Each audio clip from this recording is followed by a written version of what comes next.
My mother's voice still echoes in my head sometimes, sharp and cutting like the winter wind that used to rattle our apartment windows in Detroit. "Alexandra, you're too soft for this world. You'll never amount to anything if you keep dreaming about helping people." She'd say this while counting bills at our kitchen table, her cigarette smoke curling toward the water-stained ceiling, her disappointment as thick as the smog that hung over the city. I was 17 then, sitting across from her with my acceptance letter to the Air Force Academy clutched in my trembling hands. The paper felt like hope itself, crisp, official, real, but when I showed it to her, she barely glanced up from her stack of overdue notices. "Military's no place for girls like you, Alex. You cry when you see roadkill." Her laugh was bitter, hollow. "Save yourself the embarrassment and find something practical. Maybe community college if you're lucky." That night, I lay in my narrow bed, listening to the sirens wail through our neighborhood, staring at the crack that ran across my ceiling like a lightning bolt frozen in time. My mother was wrong about me being soft. She just couldn't see the steel that had been forging itself inside me with every harsh word, every dismissive glance, every time she chose the bottle over believing in her daughter. The academy wasn't easy. Nothing worthwhile ever is. 4 years of dawn runs in Colorado Springs, of studying until my eyes burned, of proving myself over and over again to instructors who looked at me and saw just another recruit who might wash out. But I didn't wash out. I graduated with honors, commissioned as a second lieutenant, and specialized in aerospace medicine. My mother didn't come to the ceremony. She said she had to work, but I knew better. She couldn't face being wrong about me. My first assignment took me to Lackland Air Force Base in Texas, where the heat shimmered off the tarmac like liquid silver, and the responsibility felt heavier than my dress blues. I was 22, fresh out of medical school, and terrified that maybe my mother had been right after all. Maybe I was too soft for this world of life and death decisions, of treating wounded airmen who looked at me with eyes full of pain and trust. The day everything changed started like any other. The Texas sun was already brutal at 7 in the morning, and I was reviewing patient files in my office when the call came through. Emergency in the base clinic. A training accident. Multiple casualties incoming. My hands shook as I grabbed my medical bag, but my training kicked in. Years of preparation, of studying, of pushing myself beyond what I thought possible, all condensed into this moment. As I ran toward the clinic, my boots pounding against the concrete, I thought about my mother's words one more time. Then I pushed them aside. Today wasn't about proving her wrong anymore. Today was about proving myself right, that compassion isn't weakness, that determination can overcome doubt, and that sometimes the softest hearts house the strongest spirits. The wounded were waiting, and I was ready to be their doctor. The clinic doors burst open as I arrived, and chaos greeted me like a slap of cold air. 3 airmen had been brought in from a helicopter training exercise gone wrong, a mechanical failure that sent their aircraft into an emergency landing harder than anyone had planned. The smell of antiseptic mixed with blood hit my nostrils immediately, and I could hear Sergeant Martinez, our head nurse, barking orders to the medics. "Lieutenant Reynolds, thank God you're here," she called out. Her usually calm demeanor cracked with urgency. "We've got a compound fracture on bed 2, possible internal bleeding on bed 3, and the one on bed 1. She paused, her voice dropping. "He's asking for his mother." I moved to bed 1 first, where a young airman, he couldn't have been older than 19, lay with his face pale as the Texas sand. His name tape read, Jackson, and his eyes found mine immediately, wide with fear and pain. A deep gash ran across his forehead, and his left arm hung at an unnatural angle. "Hey there, Airman Jackson," I said, my voice steadier than I felt. "I'm Dr. Reynolds. Can you tell me where it hurts the most?" "My arm, ma'am, and my head feels like someone's hitting it with a hammer." His voice cracked, and I could see him fighting back tears. "Am I going to be okay? I just finished basic training last month. My mom's going to kill me if she finds out about this." I placed my hand gently on his shoulder, feeling the tension in his muscles. "Your mom's going to be proud that you're being so brave right now. Let's take care of you, okay?" As I examined him, checking his pupils for signs of concussion, stabilizing his arm, cleaning the wound on his forehead, I felt something shift inside me. This wasn't about my mother's doubts anymore, or about proving anything to anyone. This young man needed me to be present, competent, and calm. He needed me to be exactly who I'd trained to become. Doctor. His vitals are stabilizing. Sergeant Martinez reported, and I noticed she'd called me doctor without hesitation. Not lieutenant, not the young woman who might not be cut out for this. Doctor. Moving to bed too, I found Airman Chen with a compound fracture that would require immediate surgery. Her pain was evident, but she gritted her teeth and nodded when I explained what we needed to do. Whatever it takes, Doc. Just get me back in the air. The third airman, Rodriguez, had internal bleeding that required careful monitoring and immediate transport to the base hospital.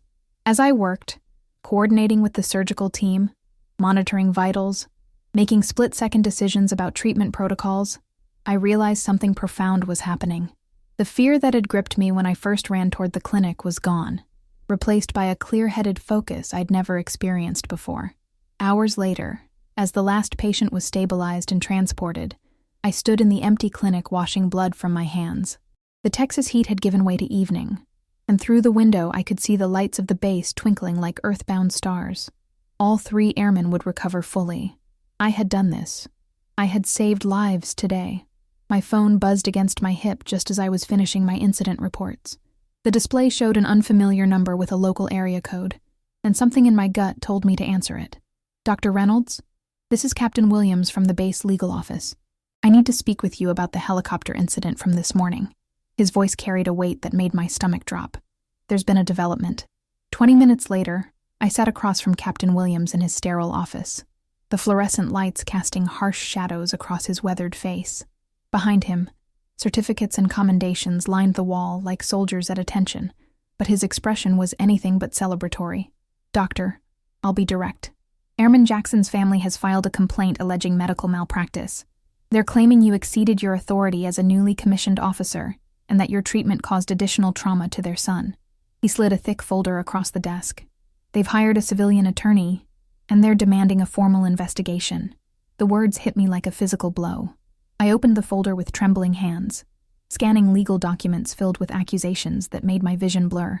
Negligent treatment, inexperience, failure to follow proper protocols. Each phrase felt like my mother's voice echoing from years past, telling me I wasn't good enough, that I'd never succeed. But he's fine, I managed to say, my voice barely above a whisper. All 3 of them are recovering perfectly. I followed every protocol, made the right decisions. I believe you did, Doctor, but belief isn't enough in a courtroom.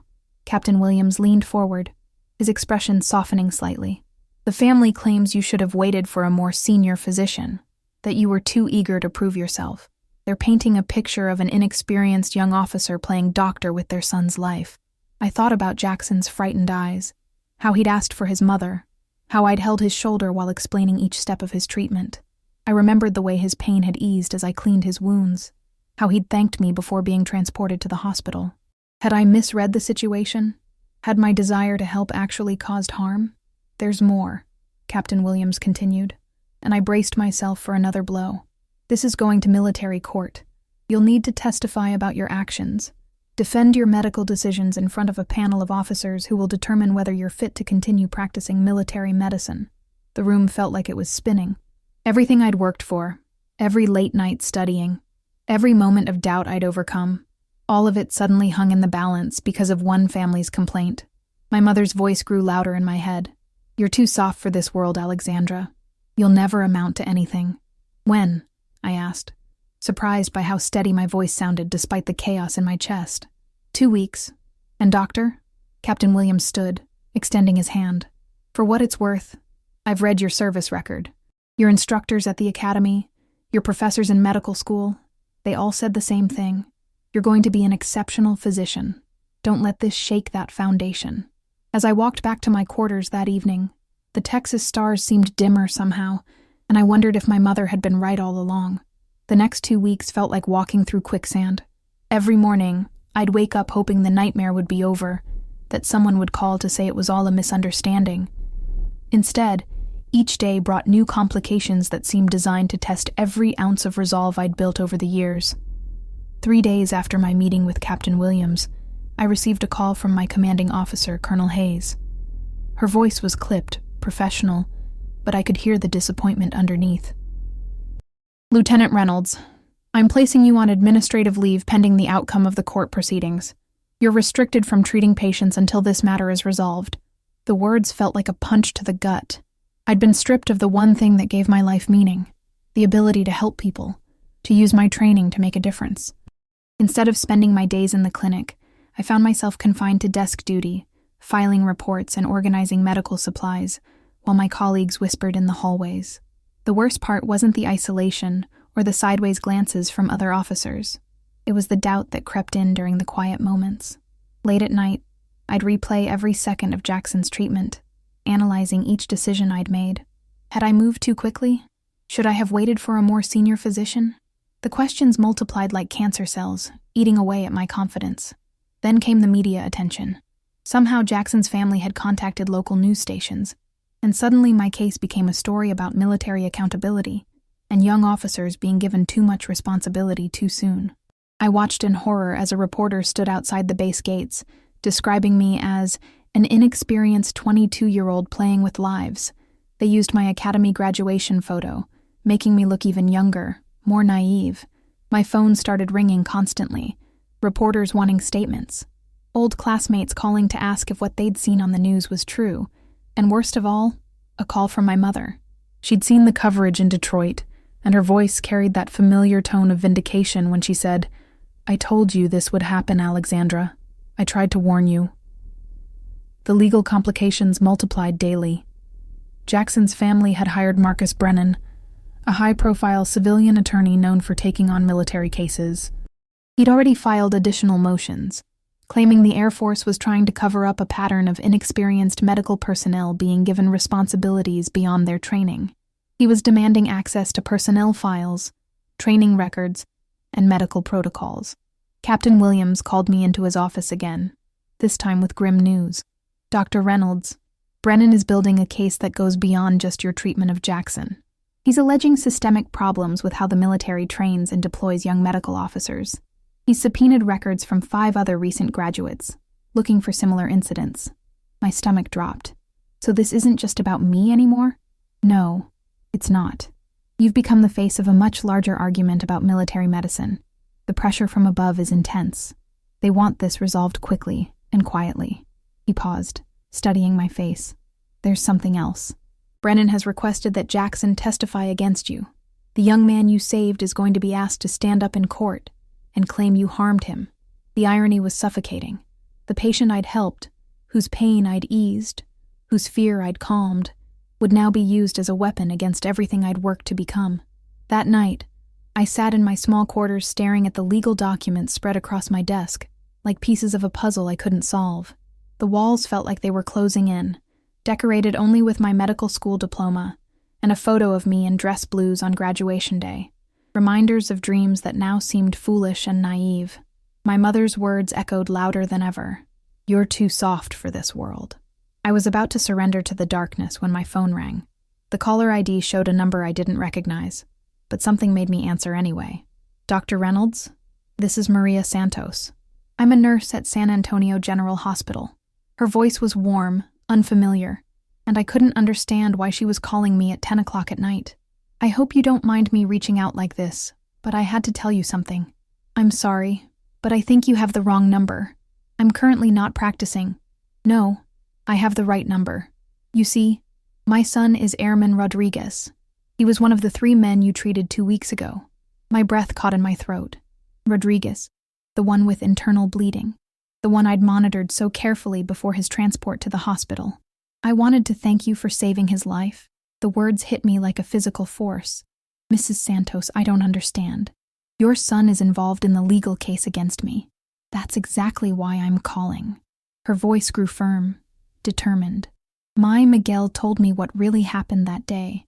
He said you were calm, professional, that you explained everything you were doing while you worked on him. He said you held his hand when he was scared and told him he was going to be okay. And you know what, Dr. Reynolds? You were right. He is okay." I felt tears starting to form, but I blinked them back. "Mrs. Santos, I appreciate you calling, but no, you listen to me. I've been a nurse for 25 years, and I know good medicine when I see it.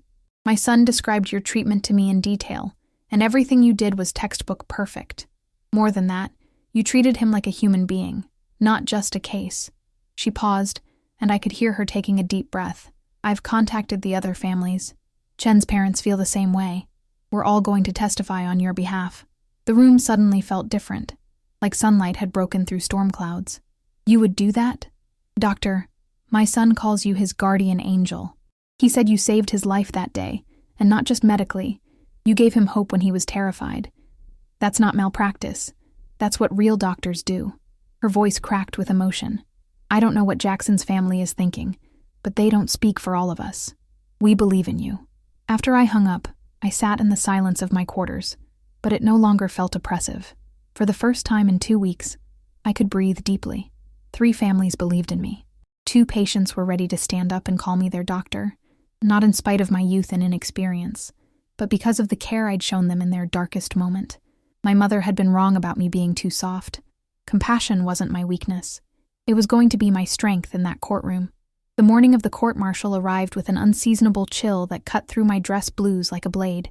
I stood outside the base courthouse, watching officers and civilians stream through the entrance, each one a potential judge of my future. My hands trembled slightly as I adjusted my service cap, and I caught my reflection in the glass doors. I looked impossibly young, exactly like the inexperienced officer Marcus Brennan would paint me as. Inside the courtroom, the weight of military protocol pressed down like a physical force. The panel of officers sat behind an imposing wooden bench, their faces stern and unreadable. Colonel Hayes was among them, the same woman who'd placed me on administrative leave, now tasked with determining whether I deserved to continue practicing medicine. The irony wasn't lost on me. Brennan rose for his opening statement, and I watched him command the room with the confidence of someone who'd never doubted his place in the world. "Ladies and gentlemen of the panel, this case is about more than one young officer's mistakes. It's about a system that places inexperienced personnel in life-or-death situations without proper oversight." His voice carried across the courtroom like a weapon. "Lieutenant Reynolds may have meant well, but good intentions don't excuse negligent care." He painted a picture of me as reckless, eager to prove myself at the expense of patient safety. Every decision I'd made that day was twisted into evidence of my incompetence. The way I'd moved quickly between patients became rushing without proper assessment. My attempts to calm Jackson's fears were characterized as unprofessional emotional involvement that clouded medical judgment.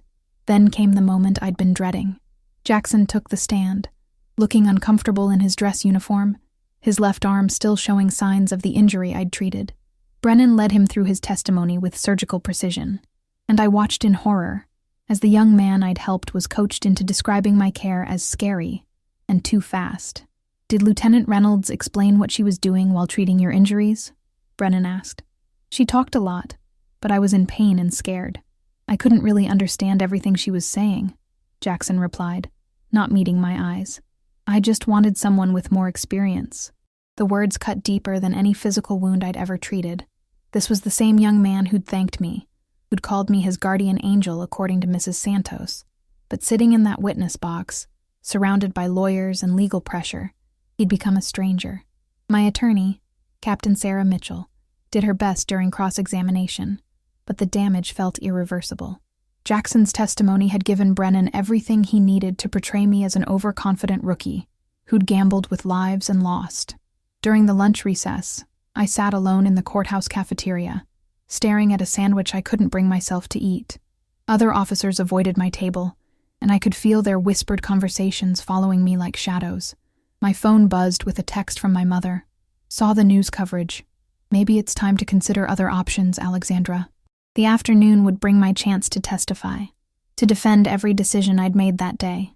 But sitting there, watching Jackson's words replay in my mind, I wondered if I had the strength to fight against the narrative that had been built around me. Maybe my mother had been right all along. Maybe I really was too soft for this world, too naive to understand that good intentions weren't enough when careers and reputations hung in the balance. The afternoon session began with Captain Mitchell calling me to the stand. My legs felt unsteady as I walked across the courtroom, every eye following my movement like spotlights. The witness chair felt cold beneath me, and I placed my hands flat on my thighs to stop them from shaking as I was sworn in. "Lieutenant Reynolds," Captain Mitchell began, her voice steady and reassuring. "Please tell the court what you observed when you first arrived at the clinic that morning." I took a deep breath, drawing on every ounce of training I'd received. I saw 3 injured airmen who needed immediate medical attention. Airman Jackson had a head wound and a fractured arm, both requiring stabilization. Airman Chen had a compound fracture that needed surgical intervention. Airman Rodriguez showed signs of internal bleeding that required careful monitoring and transport. And what was your assessment of the urgency of these cases? Time critical. In emergency medicine, the golden hour principle applies. The faster you can stabilize and treat traumatic injuries, the better the patient outcomes. Every minute of delay increases the risk of complications or permanent damage. Brennan objected, claiming I was lecturing rather than testifying, but the panel allowed me to continue. I felt my confidence building as I explained each medical decision, the protocols I'd followed, the reasoning behind every action I'd taken. Lieutenant, did you at any point feel you were exceeding your training or capabilities? Captain Mitchell asked. No, ma'am. Everything I did that day was within my scope of practice and consistent with my medical training. I followed established emergency protocols and made decisions based on the best interests of my patients. Then came Brennan's cross-examination, and I braced myself for the assault. He approached the witness stand like a predator, circling wounded prey, his questions designed to chip away at my credibility piece by piece. Lieutenant Reynolds, how many emergency trauma cases had you handled independently before that morning? This was my first major multi-casualty incident as the primary physician. So you were essentially practicing on these young men? I was applying my training to save lives, sir. Training that was theoretical until that moment, correct? You'd never actually been responsible for multiple trauma patients simultaneously? I felt the walls closing in, but I refused to back down. Every physician has a first major case, sir. My training was comprehensive, and I was qualified to handle the situation. Brennan continued his attack, questioning my decision-making speed, my communication with patients, my coordination with nursing staff. With each question, I could see doubt creeping into the panel members' faces. This was exactly what my mother had predicted, the moment when my dreams would crumble under scrutiny. But then something shifted inside me. I thought about Mrs. Santos's phone call, about Rodriguez calling me his guardian angel, about the lives I'd helped save. I straightened in my chair and looked directly at Brennan. Sir, with respect, I didn't choose to have multiple casualties that morning. But when they arrived, I had a choice. I could either step up and use my training to help them, or I could hesitate and potentially watch them suffer while waiting for someone else. I chose to be their doctor. The courtroom fell silent, and for the first time since this nightmare began, I felt like myself again. The silence stretched for what felt like eternity before Captain Mitchell stood for redirect. Lieutenant Reynolds, you mentioned making a choice to be their doctor. Can you elaborate on what that means to you? I looked across the courtroom, seeing faces that would determine my future, but also remembering the faces of the 3 airmen I'd treated that morning.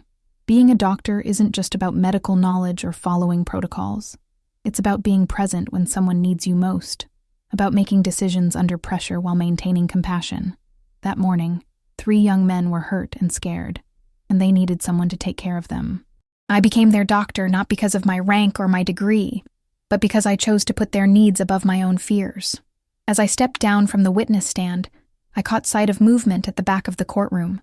Mrs. Santos had entered quietly, followed by Rodriguez in his dress uniform and Chen's parents. They'd come, just as Mrs. Santos had promised. Captain Mitchell called Rodriguez to testify, and I watched as the young man I'd treated walked confidently to the witness stand. His posture was straight, his voice clear as he was sworn in. Airman Rodriguez, please tell the court about your interaction with Lieutenant Reynolds on the morning of the incident. Rodriguez looked directly at me before answering. Dr. Reynolds saved my life, ma'am. When I was brought into that clinic, I was scared and in pain. She immediately assessed my condition, explained what she was doing, and made sure I understood what was happening. She held my hand when I was frightened and told me I was going to be okay. His voice grew stronger. She was right. I am okay, and it's because of her quick thinking and professional care. Chen's mother testified next, describing how her daughter had called home that evening to praise the young doctor who'd treated her compound fracture with such skill and compassion. My daughter is back to full duty now because Dr. Reynolds made the right decisions under pressure. But it was Mrs. Santos who delivered the most powerful testimony. She approached the witness stand with the dignity of someone who'd spent decades caring for others, and when she spoke, Her voice carried the weight of professional experience. I've been a trauma nurse for 25 years. I've seen good medicine and bad medicine, and I know the difference. She looked directly at the panel. What Dr. Reynolds did that day was exceptional medicine.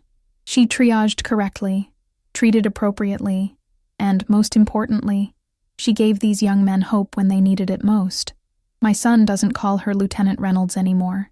He calls her Dr. Reynolds, because that's what she proved herself to be that day. As the witnesses concluded their testimony, I felt something I hadn't experienced since this ordeal began. Hope. These families had chosen to stand with me, to see past my youth and inexperience to the care I'd provided their sons and daughters. The panel deliberated for 2 hours that felt like 2 lifetimes. When they returned, Colonel Hayes stood to deliver their verdict. After careful consideration of all testimony and evidence, this panel finds Lieutenant Reynolds' actions on the morning in question to be consistent with proper medical protocols and in the best interests of her patients. The charges are dismissed. The courtroom erupted in quiet murmurs, but all I could hear was Rodriguez's voice calling me doctor as he'd testified. My mother had been wrong. I wasn't too soft for this world. I was exactly soft enough to be the kind of doctor these airmen needed.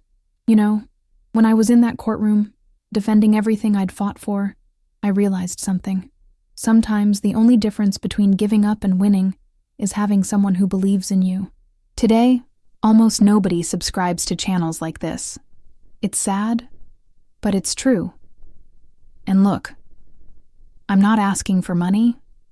I'm not selling anything. I'm just sharing these real stories because I know there's someone out there who needs to hear that it's possible. If this story touched your heart somehow, if you felt like you're not alone in your battles, will you help me with something really simple? Hit that subscribe button. It's free, takes 2 seconds, and it's the only help I need to keep bringing these stories to you. Because if my story helped show you that you're not too soft for this world, that your dreams matter, that you can overcome the voices telling you that you won't make it, then every word was worth it. Subscribe. Let's go on this journey together. You're not alone. Thank you for listening. Until the next story.